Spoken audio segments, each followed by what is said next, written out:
आयौ मा बेसाद बिलाय गिलायलांबायलै आं फंबायखौ खिन्थु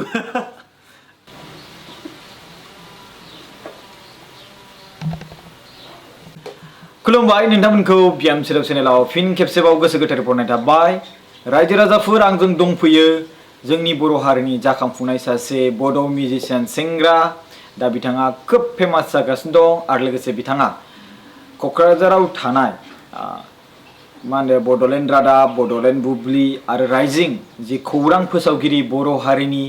जे माने खौरां निउज चेनेल बिथांमोनहा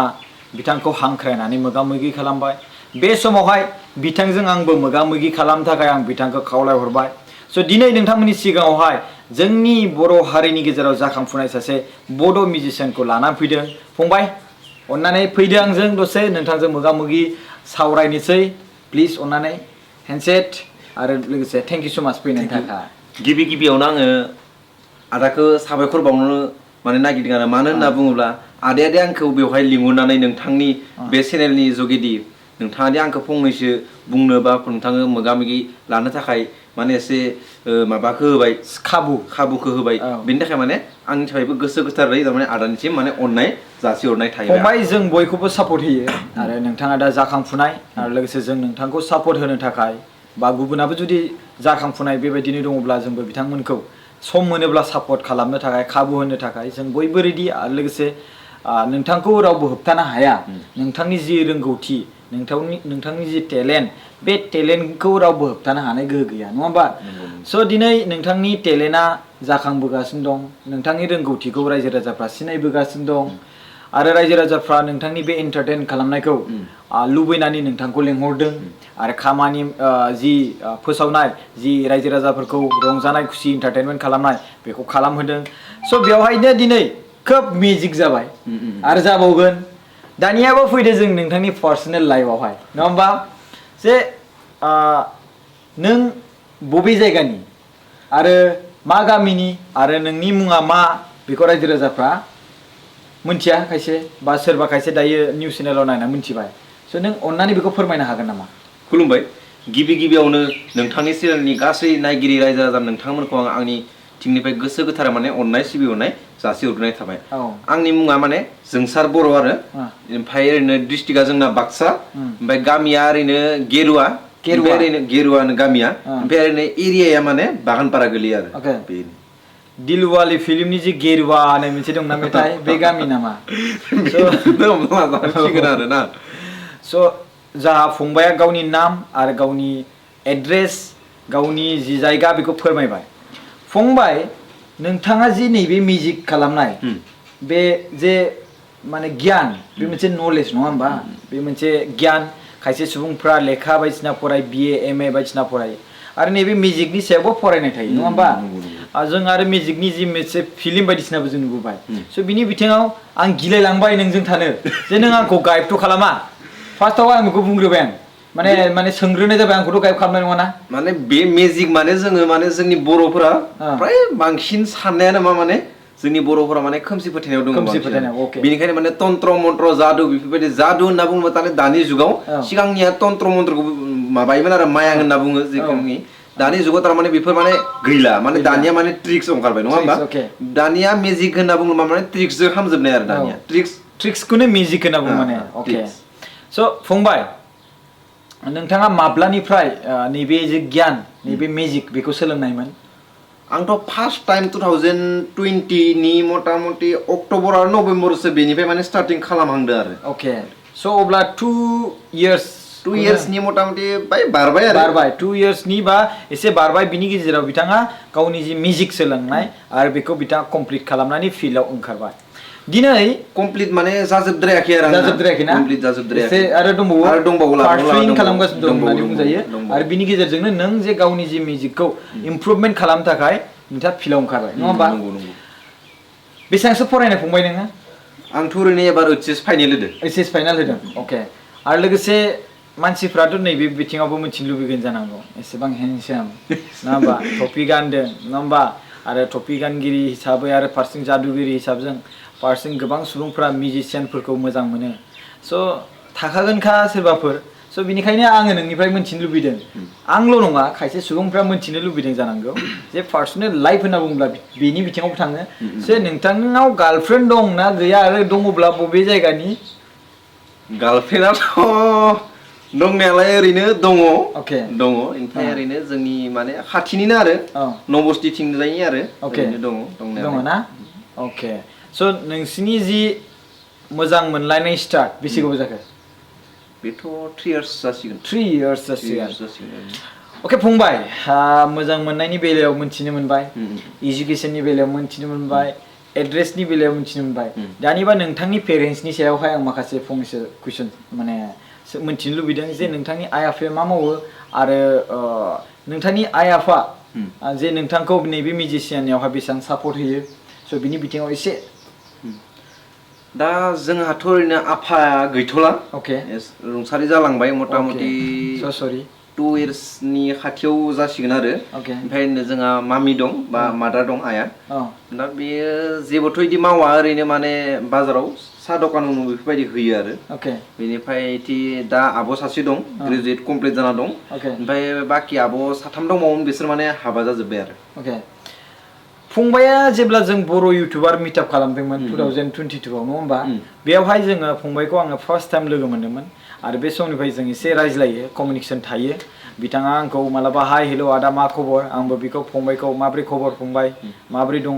जों हाय हेल' जालायलायो आरो बिनि गेजेराव बियो जेब्ला क'क्राझाराव फैदों आं बे बाथ्राखौ मिथिबाय आं बिथांखौ लेंहरबाय दा दिनै आं बेखौसो मिथिनो लुबैदों बिथाङा बै समावहाय जे मोनसे मिउजिक बानायदोंमोन दुरुंनि बे दुरुंखौ बोरै हासुनानै जयन खालामफिननायमोन ब्र' बेयावथ' माखासे माने मोनसे ट्रिक्स थायो अके आं माने बे दुरुंखौ नोंथांमोना आङो लिंकखौ होना होगोन भिडिअनि डिसक्रिपसनाव माने जोङो मोनसे बर' इउटुबार मिटआप खालामाखैमोनबा जों रङियाव लांदोंमोन ना बे मिटआपखौ जाहाथे क'क्राझारनि बाक्सा माने उदालगुरिनि ओरै फारसे फैनो हाथों डाइरेक्ट क'क्राझार फैबासो उसुबिदा जायो आरो क'क्राझार मा होनो चिरांनिया ओरै डाइरेक्ट थांनो हाथों खेबसेनो डाइरेक्ट उदालगुरिथिं लांबा गोजानद्राय जायो नङा होमबा स' हिसाबै लानायावबो खोब दाङाबाजि कन्ट्रभारसि जालायलायदोंमोन मानो रङियाव मानो लादों होनलायनानै बे बाथ्राखौ बुजिया हरानो अके जिखियानो हक फंबाय दायो जों नोंनिफ्राय माखासे मिउजिक ट्रिक्स बेखौथ' मोनगोन बा नुगोन निश्चय बेखौथ' मिथिबाय स' दिनै गोबां मानसिफ्रा नोंखौ नुनानै जोंनि प्रग्रामाव लेंहरनि होमबा स' बिनि गेजेराव सोरबा नोंथांखौ लेंहरनो गोसोब्ला स' नाम्बार मोनगोन नामा नंगौ नोंथांमोना सोरबाफोर जुदि लिंहरनो गोसोब्ला लिंहरजागोन आरो बेनि आगोलावनो आं माने स्टेज बिदि प्रग्राम मथा मथि 6-7थासो खालामखांबाय आरो ओमफ्राय आरो बिदिनो खायसे जायगायाव लिंहरदोंबाबो माने थांनो हायासै किसुमान माने उसुबिदानि थाखाय ओमफ्राय निश्चय जुदि सोरबाफोर कन्टेक्ट खालामब्ला निश्चय आं थांनो नाजागोन आरो बेनो बेखौ जेनेबा साक्सेस खालामनोबा नाम्बार नांगोन नाम्बारखौ गोसोआव दं नामा दं आं नाम्बारखौ बुंना होनि नाम्बारखौ 8011 05 22 बे कन्टेक्ट नाम्बाराव माने कन्टेक्ट खालामबा मोनगोन आरो बे कन्टेक्ट नाम्बाराव जुदि नोंथांमोना कन्टेक्ट खालामोब्ला बिथांखौ मोननो हागोन बिथाङा बाक्सानिनो उदालगुरि होन तामुलपुर होन आरो बाक्सायावथ' बाक्साखा चिरां होन क'क्राझार होन बिथाङा माने दावबायबोगोन नोंथांमोना जुदि लेंहरोब्ला नोंथांमोना अन्नानै बिथांखौ सापर्ट खालाम दा दिनै मोनसे मिउजिकनि जि लाइफ जे संसार बेखौ फोथांना लाखिनोबा अनलि मिउजिशियान नि दारै मावनानै थांनो लुबैयोब्ला आरो नोंथांमोना जुदि बेबायदि सुबुंखौ सापर्ट होबाय थानो लुबैदोंब्ला निश्चय बेयाव फाइनेन्सियेलिनि गोबां गोनांथि जायो रायजो राजाफोर दा बिथाङा जुदि बेबायदि खामानि मावबाय थायोब्ला बिथांनि न'खरखौ सोर नायगोन स' बेबायदि हालोदाव फैयो आरो रायजो राजाफोर मोनसे खोथा बेबो जे बिथांनि बिफाया रुंसारि जालांबाय स' आइ एम स' सरि बेखौ खोनानानै आरो नाथाय न'खरखौ नायगोनाबो बेनो स' बेनिखायनो अन्नानै नोंथांमोना बिथांखौ लेंहरनानै खोब सापर्ट खालाम माखासे मोसानाय मुसुरनायजों लोगोसे बिथांनि लाइफखौबो एसे नायनानै होनानै होबानो जाबाय आंनि फारसेनिफ्राय रिक्वेस्ट खालामबाय मोनसे आरोबाव बेखौथ' आं मिथिबाय दायो नाम्बारखौ आं स्क्रिनावबो होगोन स' टेनसन दालासै रायजो राजाफ्रा जायफोर नुदों बेखौ जायफोरा सापर्ट होनो गोसो दं बिथांमोना होगोन आरो जायफोरा हिंसा बिसोर हिंसायैनो थाबाय थागोन टेनसन लानाङा बिनि सायावहाय जे नोंथांखौ उन्दै बैसोयै बेलाय मा रोंगौ ओरै होनग्राबो खायसे थानो हागौ बेबायदिया दासिमबो जोंनि लाइफआव सोलिगासिनो दं आरो बेफोरनिफ्राय नोंथाङा माब्लाबाबो जानगार जानाङा आंनि फारसेनिफ्राय मोनसे मटिभेट दा दिनै आंनाव मोनसे दुरुं दं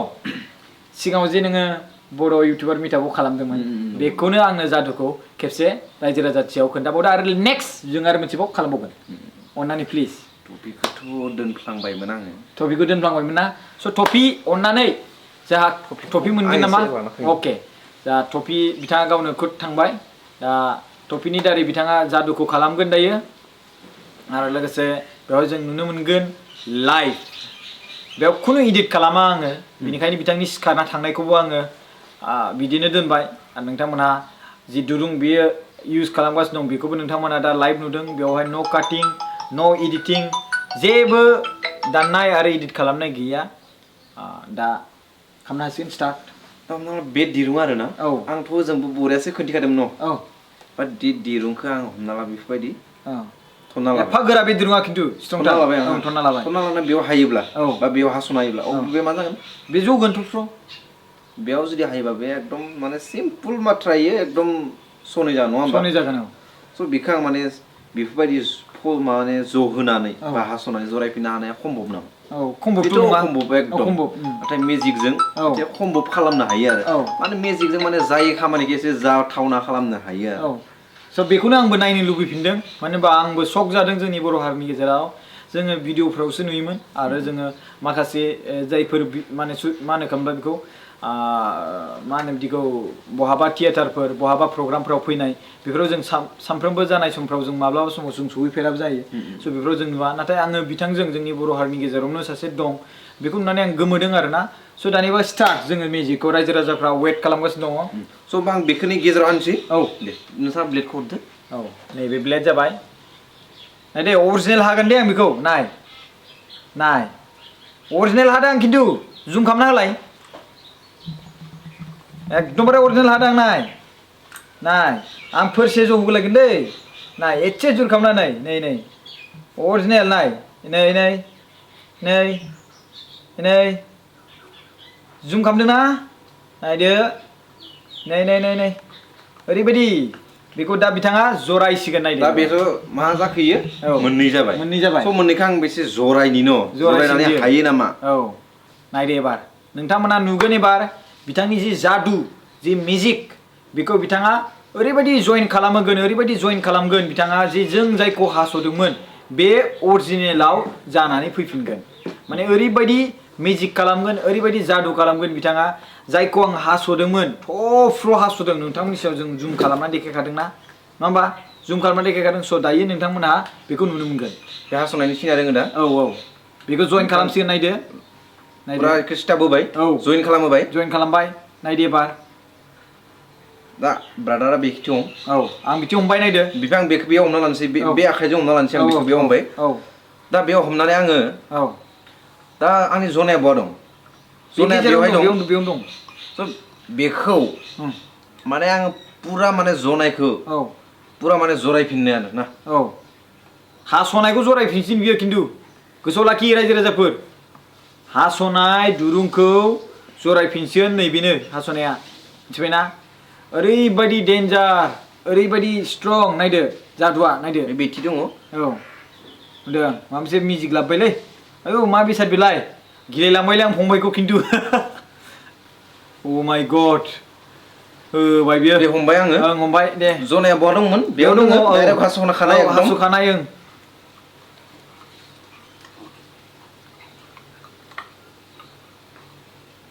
माबाफोर जइननि सिन दोङो नामा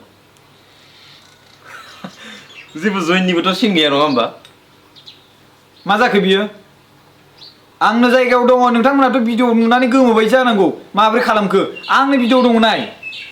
नाय थफ्र' जाय दुरुंखौ आंनो होदोंमोन जाय दुरुङा आंनिनो बेखौनो आं हास'नानै होबाय आरो बियो जइन खालामबाय how it is possible right नंखाय बियो बेनो आरो मेजिक होनना बुङोब्ला माने नायदो रायजो राजाफोर आं बेवहाय बुंबाय जास्ट इन्टारटेनमेन्टनि थाखाय बे बाथ्राखौ नंखाय बियो होननानै नाथाय बेयो रियेल आङो नैबे ब्लेडजोंनो हादों जोंहा फंबाया जुम खालामदों बेखौ दुरुंजों हादों नोंथांमोननि सिगाङावनो बेखौहाय हानानै आं देखायदों आरो बेखौ बियो जइन खालामदों हाउ इट इज पसिबल डेन्जार माथो नोङो पसिबल नङा नाथाय मेजिकजों माने पसिबल नङैखौ मालाबा पसिबल जानाय खालामनो गोनां जायो स' बे मोनसे दाख्लै बावै सिगां थांनाय बोसोराव जाना थांनाय बड' इउटुबार मिटापआवहाय आं गोमोहाबना थानाय मोनसे जादु जालायबाय आरो दिनै आं बेखौनो मोनथिबावनो लुबैनानै बेयो माबा मोनसे अबेनिफ्रायबा माबा मोनसे खालामदोंमोनदां नैदि साननानै आं फिन खेबसेबाव दिनैनि नैबे भिडिअ खालामबाय रियेलि बिदिनो खालामहरबाय स' रायजो राजाफोर दायो जों बाहेरायाव फैबाय आरो जोङो मोनसे जादु ट्रिक नायखांबाय बेनो जाबाय दुरुंखौनो हास'बाय बिथाङा बोरै बोरै जइन खालामखो आइ डोन्ट नो बाट गोमोबाय आङो दायो आरो बिथाङा मोनसे ट्रिक देखायबावनो नागिरदों मा ट्रिक देखायगोन बिथाङा मोनथिसिगोन जे मा ट्रिक देखायगोन एबार आं ओरैनो माने कागजखौ सावनानै बेलेग माने कागजनि जाबाय एसे गुबुन दिहुननानै माने कागज लेखाखौ सावगोन आरो बेलेग देखायगोन फैसा दिहुनना बाय एसे मोजांसिन जागोन अके होमबा फैसाखौनो दिरुननानै होदो कागजखौ सावनानै लेखाखौ सावनानै ओमफ्राय मा होनदों फैसाखौनो दिहुननानैसो अ माय गड फैसा खिन्थु आंनि जानांगोन दे मिथिबायना फैसा बियो सावगोन माने लेखाखौ सावगोन आरो फैसा दिरुनगोन फैसा खिन्थु आंनि जानांगोन अके स' लेट्स डु दिस नङा होमबा जेबो गैया नङा होमबा औ जेबो गैया आं नुबाय बे ओरैनो बे जाबाय लेखा आरो बे लेखा आरो बे नैबे जाबाय सलाय दा ब्रादारा बेखौ माने लगायना आरो सलायखौ सावनानै होनांगौ सावनानै अ माय गड माने ब्रादारानो सावखानाय एकदम प्रेक्टिकेलि दा ब्रादारानो मोनखानाय जागोन नङा होमबा फैसाया खिन्थु आंनि आं मेहनत खालामदों नालाय ओंखारोब्लासो दै अ माय गड नायदो रियेलाव सावैदों आङो नायदो र' सलाय खाथिया बारबो बारदों नालाय ओंखायनो नायदो खामबायलै अरिजिनेल खामबाय अ माय गड नंगौना नङा बिनिफ्राय बोरै लेखा बिनिफ्राय बोरै फैसा बरनगोन आं मोनथिला माने दा बेवहायथ' जेबो गैखायामोन नङा होमबा औ मात्र जों लेखाखौल'सो सावदोंमोन औ दा बेनिफ्राय आं फैसा दिहुननो होनदों बेथ' ओरैनोथ' पसिबल नङा सम्भब नंथारा नाथाय जादुजों बा मेजिकजों सम्भबखौनो माने सम्भब खालामनाय जायो नङा होमबा जायो आरो जायखौ होनो जादु नङा होमबा बेखौनोथ' जादु होनो ना लेखाखौ सावबाय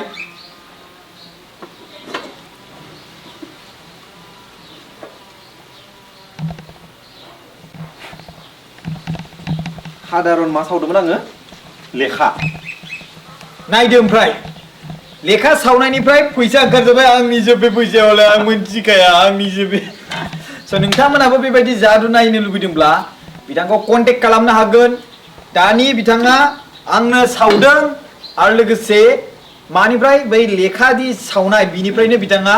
फैसा बेसेबांबा दिरुनबाय मा होनो 20 थाखा 20 थाखा 20 थाखा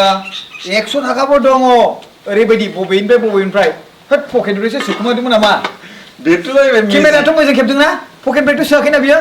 एकदमबारे स' बेनो जाबाय मिउजिक रायजो राजाफोर आंबो गोमोहाबाय फंबायनि रोंगौथिखौ थेंक इउ स' माच किप कन्टिनिउ बेयाव आंखौ लिंना लाबोनायनि थाखाय आदानसेबो थेंक इउ आरो लोगोसे आंखौबो फ्रियावनो जादुगोर माने जादु ट्रिक्स बा जादु देखायनायनि थाखाय आं इन्जय खालामबाय आंनि न'आव फैनायनि थाखाय गोजोननाय थाबाय थेंक इउ आरो लोगोसे फंबाया साहाबो लोंला जाहैबाय नालेंखर थाइसे दंमोन बेखौ दानखानानै जाहोबाय आरो माबा मोनसे जानोबा बाहेरायाव थांसिन जाहैबाय स' एनिवे फैनायनि थाखाय thank you all the best for your career and please बेखौ कन्टिनिउ लांबाय था जोंनि बर' हारियाव दायो गोबां खम दङ बेबायदि ट्रिक देखायग्रा मिउजिक देखायग्रा अननानै बे भिडिअआ गोबां गोलाव जानो हागौ नाथाय बे मोनसे भेलुएबल बे मोनसे इम्परटेन्ट जोंनि बर' हारि जौगानायनि थाखाय स' बेबो मोनसे बिथाङा जुदि सानसे समाव गिदिर गोजौ माने जादु बा एसियान गट टेलेन्टआवनो मोनहैथों जुदि बेफोरबायदियाव मोनहैफ्लाङोब्ला अब्ला जों बिथांखौ बै समावहाय खोब बाख्नायनांगोन आरो दाबो बै समाव सोरबा सुबुङा सोङोब्ला बुंगोन बे सोर बबेनि जाखो बिलाय खायसे सुबुङा बै समाव क्रेडिट लानो नाजालायगोनलाय आसामनि नाथाय नोंथाङाथ' जोंनि बड'लेण्ड नोंगौ थारैनो आसामनि सिङाव नाथाय बड'लेण्ड नामा थाथारनांगोन नङा होमबा बड'लेण्ड नामा थाथारनांगोन स' जै बर' हारिनि जै थेंक इउ स' माच थेंक इउ